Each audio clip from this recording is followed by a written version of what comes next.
तुमची अगोदरची शिवभोजन थाळी असेल, त्याच्यानंतर आता हे वाटप असेल, ह्या सगळ्या योजना कुठेतरी बंद होत चालत असं म्हणायचं का की घेतलेले निर्णय असतील? तर हे खरं आहे की शिवभोजन थाळीसाठी सुद्धा त्याच्या निधीसाठी आम्हाला फार म्हणजे प्रयत्न करावे लागतात.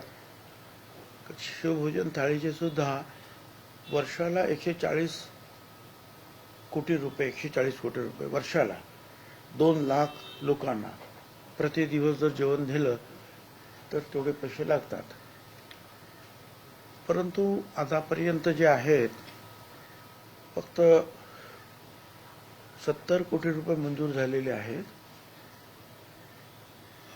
आणि त्यातल्या आता काही सगळेच पैसे काही मिळाले तसं काही मला काही वाटत नाही. आणि ही मंडळी जी आहे सगळे शिवभोजनवाले ही अतिशय गरीब मंडळी असतात. ही काही मोठ्या मोठ्या बिल्डरसारखे वर्षभर थांबला 2 वर्ष थांबला असं काही होत नाही.